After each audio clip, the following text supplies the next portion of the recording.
Season na po ng apple picking dito sa Canada. Kaya tara, samahan nyo kaming mamitas ng mansanas dito sa Caledon, Spirit Tree Cidery and Estate, 40 to 50 minutes away from Toronto. Ito ang view papuntang farm. Very Canadian countryside ang vibe.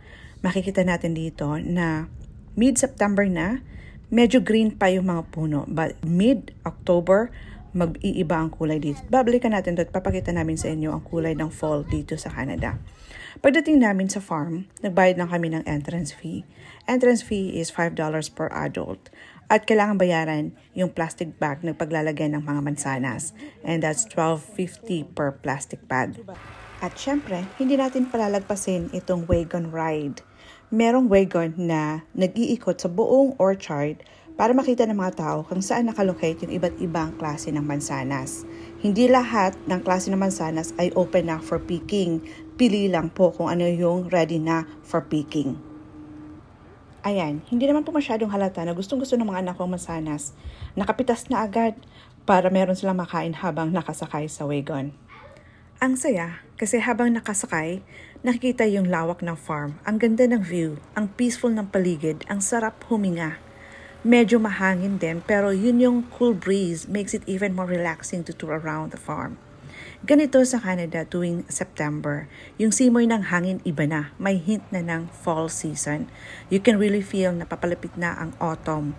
Ito yung sinasabing crisp air at makita mo rin changing leaves and of course harvest time. Kaya by October, meron kaming malaking celebration dito. Ang tawag dun ay Thanksgiving for abundant harvest. Isa sa mga rason kung bakit paborito namin itong farm na to, hindi siya crowded, walang siksikan, hindi siya stress, parang chill lang, para bang exclusive yung experience. Huwag munang tayong bumaba ng wagon, gusto naming ikutin muna ang buong orchard para naman ma-enjoy ninyo ang tanawin. Hindi lang pala ito simpleng apple picking farm. Meron itong cidery at bistro na dinadayo ng mga tao. Isa sa mga pinakamasarap dito ay ang pizza na lutong stone oven. Tapos may artisanal bread din na freshly baked gamit ang lokal na sangkap. So habang umiinom ka ng cider, perfect na pairing ang warm bread at wood-fired pizza. Kaya hindi lang ito pasyalan, parang food trip na rin na may kasamang nature escape. Yung aroma pa lang at tinapay, pizza habang niluluto sa stone oven, panalo na, parang rustic countryside meets gourmet dining. Pagkatapos ng ride, bumaba kami at naglakad papunta sa pitasan. Ang daming klase ng mansanas. Isa sa mga unang bumungad sa amin ay ang Cortland, na kilala sa pagiging juicy at slightly tart. Kasama rin ang Honey Crisp na sobrang sikat dahil sa tamis at crispiness. Doon namin nakita ang mga puno, punong-puno ng mga prutas pero hindi pa sila super ripe. Kailangan pa ng ilang araw para maging bright red. Early season pa kasi kaya bagong bukas pa lang yung apple picking, mga 1 to 2 weeks ago. At dito na nagsimula ang apple picking fun. Si Joshua, grabe, ang excitement niya sobra to the max. Gusto niyang punuin ng Honey Crisp ang buong bag kasi yun ang favorite niya at ng daddy niya. Si Jessica naman, Cortland girl all the way. Ako, Team Gala forever. Unang nagbukas ng picking season ang Cortland at ang Honey Crisp.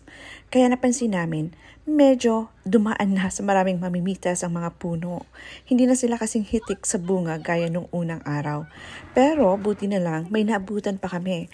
Para sa mag-ama ko, ito talaga ang gusto nilang balikan taon-taon. Ang Honey Crisp apple at ang Cortland ni Jessica.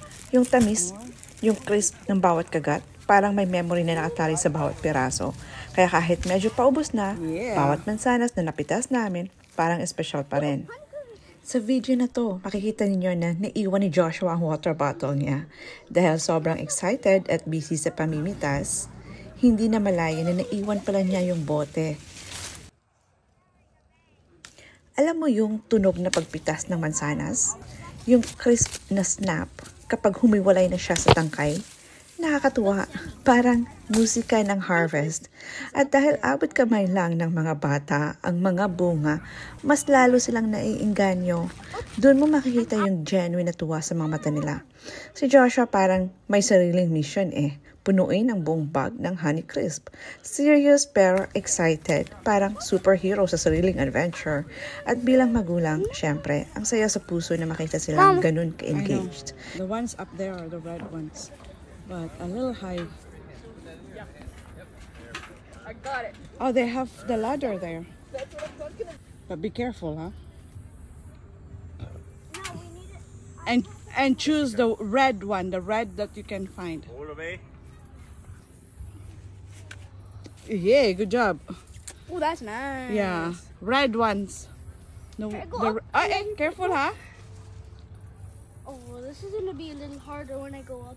Let me do it. I'm taller. Hold tight, buddy. Okay, and then okay. Go down just.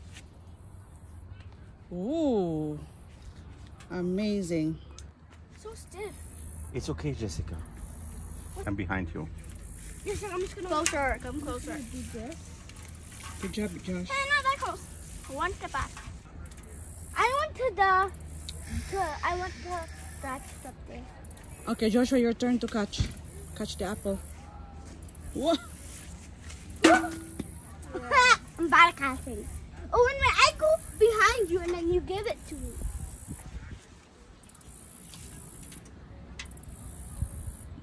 Ready? No. Mommy, Honey Crisp bag. I want to put inside the Honey Crisp bag. Honey Crisp! Honey Crisp! Sobrang tuwa niya dahil puno na ang kanyang plastic ng mga Honey Crisp at Cortland. Pagkatapos naming mapuno ang plastic, lumipat na kami sa area ng Gala apples kasi dalawa yung plastic na bitbit namin. Ito yung mas maliliit na apple pero para sa akin mas masarap. May tamis na sakto lang at yung crispiness niya hindi nakakasawa. Ito yung laging binibili ko sa grocery store, pangbaon ni hubby sa work at ng mga bata sa school. Mas maraming bunga dito at mas matingkad ang kulay, mas red dahil siguro mas bilad sa araw. Oh, look, Honey Crisp. Where's the water bottle, guys? At dito na nga sa oras na to, biglang naalala ni Joshua na naiwan niya ang water bottle niya. Nakakatuwa lang kasi hindi naman siya nagpanik. Alam niya kung saan niya naiwan. Sabi niya dun sa tabi ng puno kung saan ako unang pumitas ng Honey Crisp. Isa pa to sa dagdag ng mga kwentong tatawanan namin pag-uwi. Yung simpleng moments na nagiging highlight ng araw. At sa pagtatapos ng picking, bit-bit namin hindi lang ang mga bag na puno ng mansanas. Bit-bit din namin ang mga kwentong tatawanan sa daan pa-uwi. Yung water bottle ni Joshua na naiwan pero natandaan niya kung saan. Yung mission nilang punuin ang bag at yung simpleng saya ng mga bata habang abot kamay nila ang mga bunga. Ito yung sandaling hindi mo mabibili, yung harvest ng alaala ng banding ng pagmamahal.